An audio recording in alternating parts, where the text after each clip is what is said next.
Well, hello and welcome to another episode of Lifeline for Daily Living. Yes, this is the place where you can find the answers to your mental health, relationship, and family questions. I'm your host, Jim Hewitt. Glad you've tuned in today. I think you're going to find today's topic very interesting, so I hope you'll stay tuned because we'll be right back.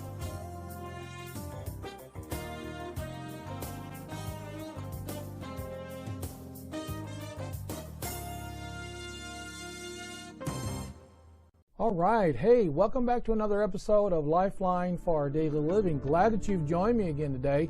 I want to take a look today at, I think, an issue that, and really, I guess it's more of a question than anything else that I'm faced with here in the office, and I get phone calls with this question, and people stop me, when I'm out and about, and they ask me this question.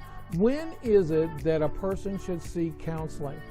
What needs to be happening, or how do I know that I need to seek some help? It's very similar, I think, to asking the question, well, when should I go to the doctor, or when should I go to the emergency room, or when should I go to the dentist, or when should I take my child to see the doctor or the dentist or what have you?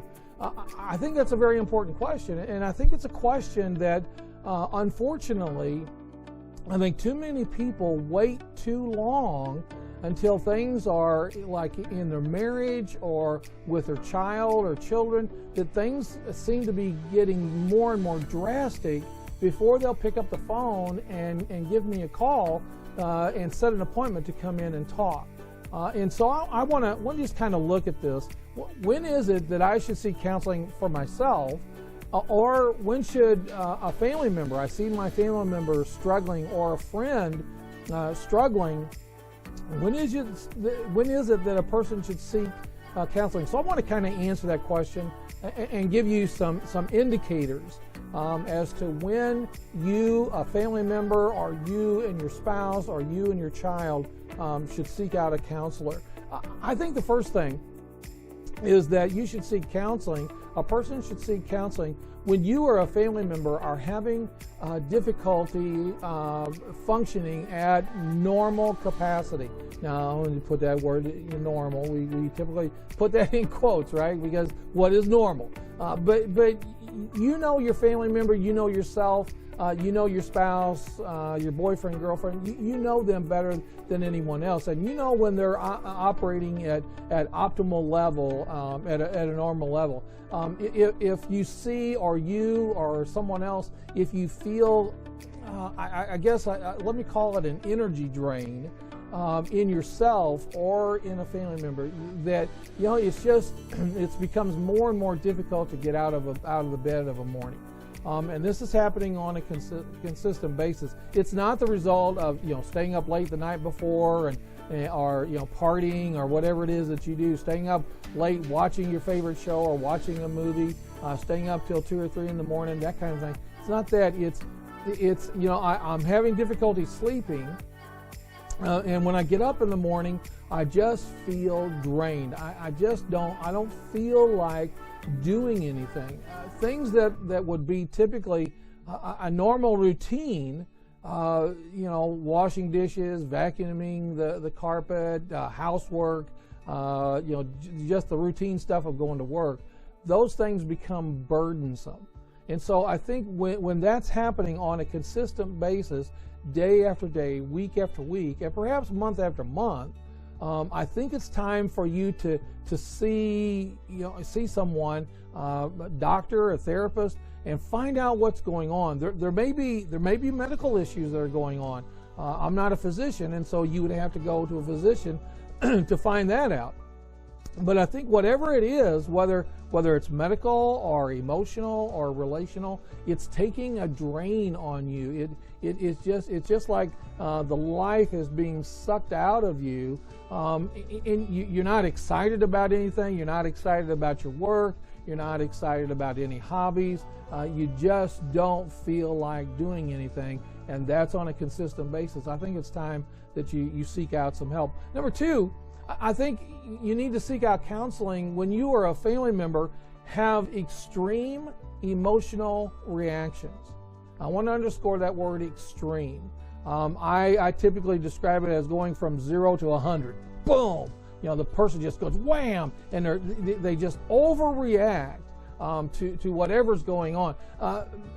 Do you or your family members, do they have excessive angers or excessive fear or excessive sadness or depression or emotional reactions? The slightest little thing, boom, sets them off.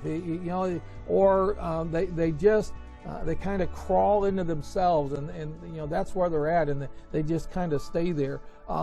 Spells of crying for no apparent reason. Things are not all that terrible, all that stressful, but I find myself crying for no apparent reason. It's just like it, and people describe it as, I just feel overwhelmed. It just overwhelms me, and I start crying for no reason. Or how about on the other end of the spectrum, that there's anger outbursts for no apparent reason or over issues that are minor.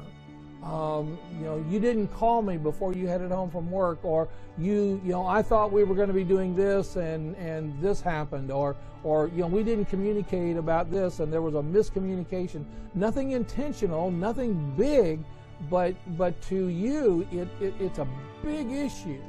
And so there's anger outbursts over the slightest little thing. Toys having to be picked up, or the house that's cluttered, or you name it. But anger outbursts over what really is minor issues. I think when that happens on a consistent basis, I think you need to seek out some professional help. Number 3, I think another indicator here that you or a family member, or you and a family member should seek out counseling is when you or the family member have suffered a trauma and you can't seem to stop thinking about it. Trauma is a difficult thing, and trauma doesn't have to be like you're physically hurt, although it could include that, but it could include some kind of loss, or you've lost your job, or you've lost your job due to medical illness. You can't work anymore and you have to go on disability, or there's been the discovery of an affair, or there's financial ruin that's looming out there, and some kind of trauma. It could be recent or it could be in the distant past, but if you find yourself engaging in life, or those around you notice that you're pulling away from them, that you're just kind of being what we refer to as being isolative, that you just don't want to be around anybody. You don't want to go out there and be with your friends and go fishing or spend time on the river or hunting or whatever it is that you like to do. Other people respond to trauma by being hyper engaged, becoming what we call hyper engaged. That they're trying to make up for the loss. They're kind of getting themselves overly busy and overly involved and overly engaged, and so it's kind of like they go into hyperdrive. So when you face a trauma, whether it's medical or whether it's some other physical trauma, or an emotional trauma, or a relational trauma for that matter, and you just can't stop thinking about it. It's just there. It's present with you. It's gnawing at you day after day after day after day, and you're suffering because of that trauma. It's time to seek out somebody to talk to. Don't try to handle that on your own, because what's happening is you're just digging a deeper hole for yourself, and what happens is that affects the family members around you.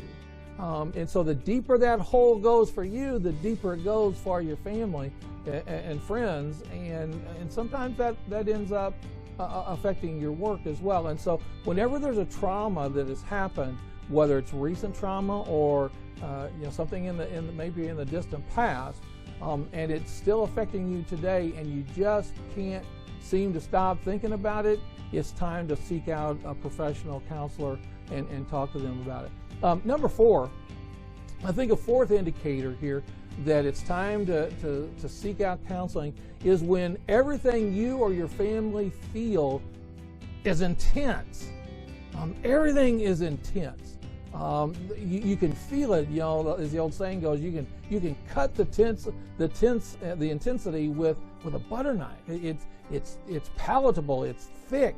It's right there. When you know, we all feel angry and sad from time to time, but when we go, as I describe it, from 0 to 100, and when it's really intense, when my sadness is really intense, when my depression is really intense, when my anger is really intense, then there's an issue there.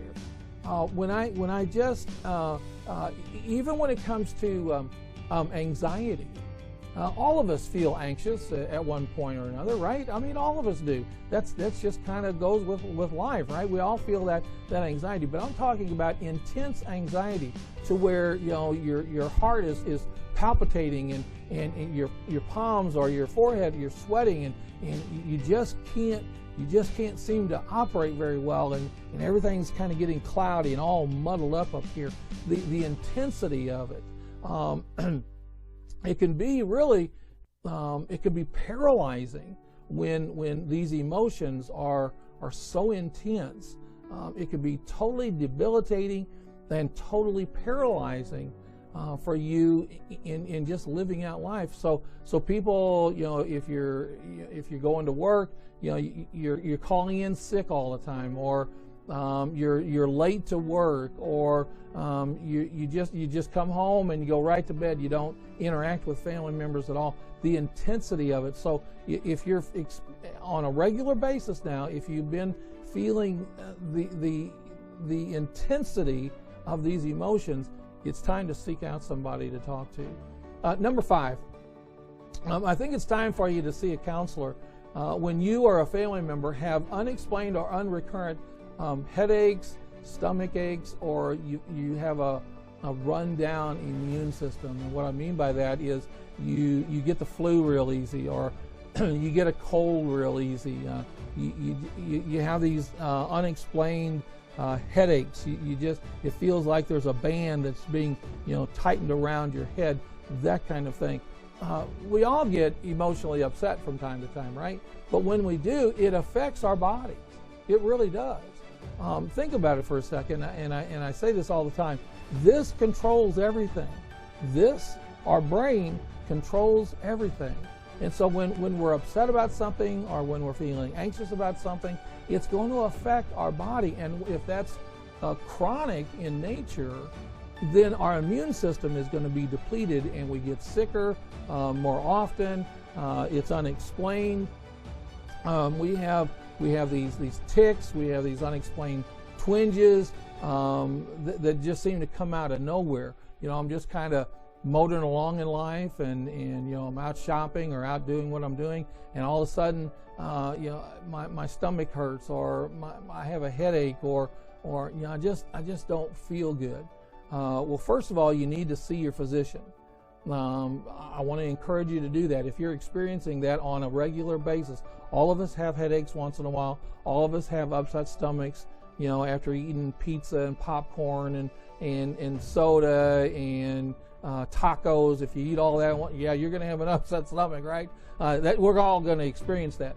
I'm talking about something that is emotionally connected, that you're upset about something, that you're worrying about something, and it's intense. And because of that, we have all these physical ailments. Well, if you're having that on a regular basis, first of all, go see your physician. Second of all, give a counselor a call and talk to them about, because there's a lot going on. Remember, this controls everything. And if I'm chronically upset about something, if I'm chronically worried about something, if I'm experiencing chronic anxiety about something, and I may not even know what that anxiety is about, I may not be able to name it, well, that's what I'm here for. When you walk into the office here, we sit down and we start kind of going through that, and you know, just talking to someone and bouncing ideas off of them and telling your story is going to make a lot of difference. So if you're experiencing on a regular basis things like headaches, stomach aches, and you're constantly sick, flu, the cold, that kind of thing, it's time to seek out some help. Number 6. I think it's also an indicator, time to see a counselor, when you or a family member are using some kind of substance to cope. You know, I was just listening to the news earlier this morning about the heroin epidemic throughout our country, and many of you know here in the state of Missouri and in you know Franklin County and Crawford County and Dent County. I mean, it's just outrageous the amount of heroin that's being used and being trafficked. And that is an issue. That is a problem right there. But for me, I think we need to dig down a little deeper. People don't wake up, I don't think, they don't wake up on a Monday morning and say, you know, I haven't got anything else better to do, I think I'll use drugs. I don't think that happens. I don't think anybody says, you know, rather than having a cup of coffee, I think it'd be more enjoyable for me to shoot up or to snort up or to smoke up. I don't believe people do that. I think substance abuse is a key to an underlying issue that's going on. Something's going on. And I'm using that substance, whether it's alcohol or drugs or a combination thereof, or you know something on the internet. You know, just being on the internet all the time, whether you're looking, you know, shopping or you know, whatever it might be, you're using that to cope with something that's going on internally. That substance also, not only alcohol and drugs, but it could also be food. Food is often used as a comforter to give a person comfort because they're stressed out about this, they're wanting to escape this. So it could include that as well.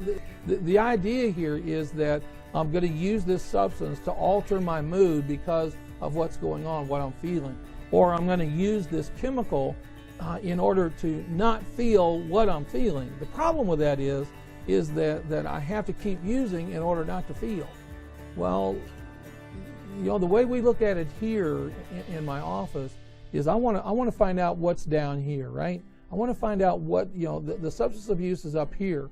What's going on down here? And it may be something recent, it may be something from years ago, but you know, I think there's a reason behind the substance abuse. And that's what I want to look at. That's what I want to help you with. What's going on there? And so when there's when there's abuse of a substance on a regular basis, even on an irregular basis, when you're abusing a substance in order to cope, it's really time to seek out professional help. Number 7, I think it's time that you see a counselor when you're getting bad feedback at work. See, all the stuff that I've talked about prior to this, it not only affects you, it affects your family, but it affects your work as well. Maybe you're late, chronically late, or you're you know, you're absent more than you're actually there, and you've just had vacation, but yet you go back to work a week later, you have to take off work again. All of that is starting to affect your productivity at work. That's usually an indication that there's something else going on. It may be that you're experiencing burnout. That's a whole different subject. It could be that you just absolutely hate your job. It could be that you're having difficulty with a fellow employee or your supervisor. It could be a bunch of different things. And many companies now have what is referred to as EAP benefits for their employees. EAP is Employee Assistance Program, and you can go to your human resource director and you can ask them about that, and they will tell you about that. Usually what happens is they will then refer you to a therapist, and you have 6-8 sessions that are absolutely free. You don't have to pay anything out of pocket, and then if the sessions have to continue after those 6 to 8 sessions, then your insurance kicks in. It is a wonderful perk that you have in your company. And so if you're not sure about that, you can either call your insurance company or go to your HR director and ask them if you have EAP benefits.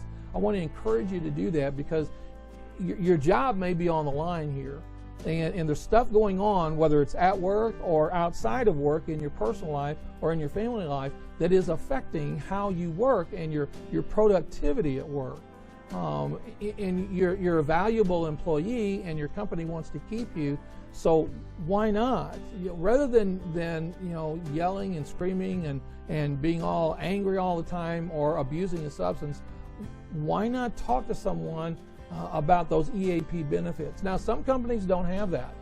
Some companies, it's just an automatic thing to go to a therapist, and your insurance will pay for that. But either way, if you're getting bad feedback at work, if you're being called into your supervisor's office or to your boss's office, and they're talking to you about your productivity or your attitude, something like that, it's time to seek out somebody, or you're going to be in danger of losing your job. And I have many people who are referred to me by their company, or they come in and they say their boss encourages them to come. It could be marital issues, it could be other emotional issues, it could be financial issues, whatever it might be. Avail yourself of that and seek help. So if you're getting bad feedback at work on a consistent basis, it's time to seek out help. And number 8, I think it's time to see a counselor when relationships are strained. Now, next week I'm going to be talking about stress in relationships, but I just want to mention it here in terms of when is it time to see a counselor. I get that relationships are strained. Ever so often they get strained. We get into conflicts. But I'm talking about this is on a regular basis, and we can't seem to talk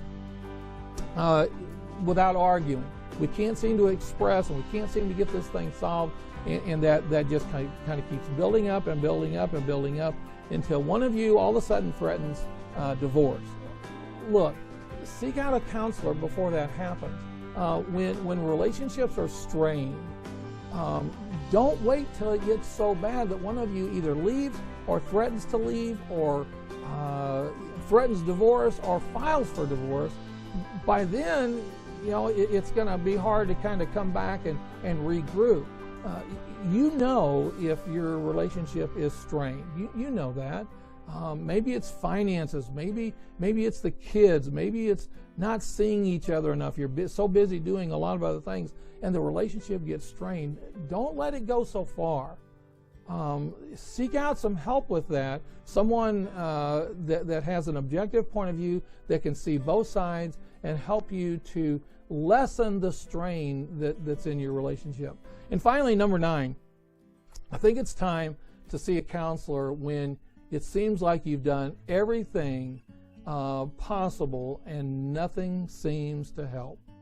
You've talked to your friends, you've talked to church members, you've confided in maybe someone at work, a friend, a neighbor, and you've tried this and you've tried that and you've tried this and you've tried that, and nothing seems to make it better. People often feel anxious for weeks on end, anger for weeks on end, and they've tried this and they've tried that. Some people, as I just stated earlier, some people start drinking a little bit more, and the thought is, well, I'll just kind of mellow out, or they start using some other substance and I'll just mellow out. The problem with that is I have to use more in order to get the same effect. So when you think you've done everything possible and nothing seems to fix it, nothing seems to be able to correct the course that we're on, it's time to see a counselor. In fact, it may be past time. You need to maybe pick up the phone today and call a therapist today. Call my office today. I'm going to give you that information here in just a little bit. But don't wait any longer. Don't give up on yourself. Don't give up on your spouse. Don't give up on your family. Many people come to that brink, and boom, they go off the edge there, when all they have to do is pick up the phone, text or whatever, and call a therapist's office and get some help.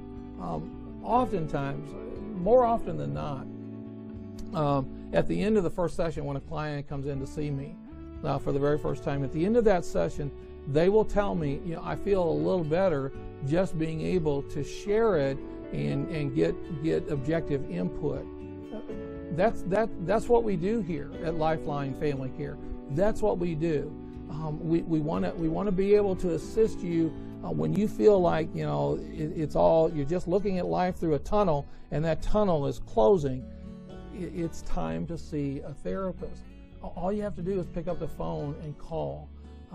It's so easy to do that, and most major insurances will cover therapy if you will just take the initiative and pick up the phone and call.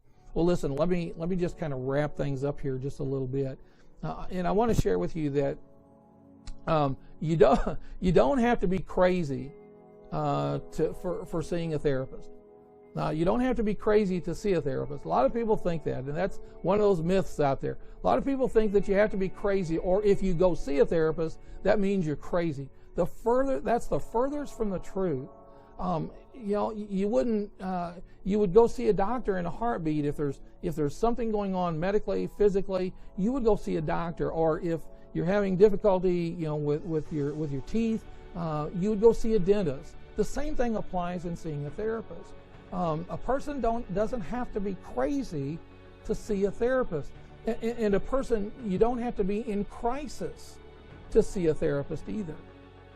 Now, I want you to hear that. You don't have to be in crisis. Many people call my office and they're in a crisis of some kind, and so they feel like they have to fix it right now. It has to be, well, don't wait until a crisis happens.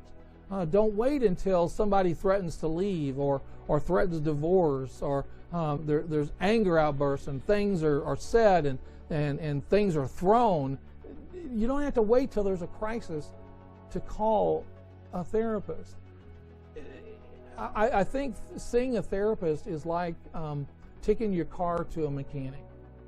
It's well known I'm not mechanically inclined. That's just the truth. If I hear something going on in the engine, I'm going to take it to a place that is reputable, that they have trained mechanics that can diagnose the problem, and that they can take steps to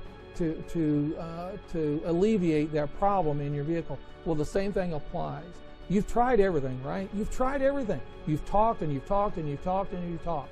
Well, maybe it's time now that you try something different. See a therapist. Give me a call. I'd be glad to talk to you. I'd be glad to chat with you over the phone or email me. However, you can if you're watching this on Facebook, you can private message me and I'll get back to you. If you leave your phone number, I will call you. The key is that you something's broken.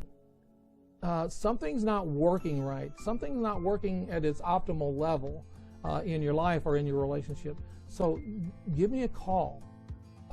We can sit down and talk about it. And I think if you look at these indicators, and if you have one or two or more of these indicators, you need to pick up the phone and give a therapist a call. Well, listen, I want to thank you for tuning in to this episode of Lifeline for Daily Living. If anything that I have said today has raised question, if any of these indicators apply to you, I really wish you'd give me a call. My number is 573-732-4575. Again, that's 573-732-4575. Or you can email me. My email address is lifelineonline@hotmail.com. That's all one word. lifelineonline@hotmail.com. Or if you're watching this on Facebook, you can private message me, give me your contact information. I will call you and we can chat. We can set up an appointment. If you're also interested, you can go by my website, check that out. My website address is lifelineonline.net. All one word now, lifelineonline.net. Thank you for tuning in, and I'll see you next time on Lifeline for Daily Living.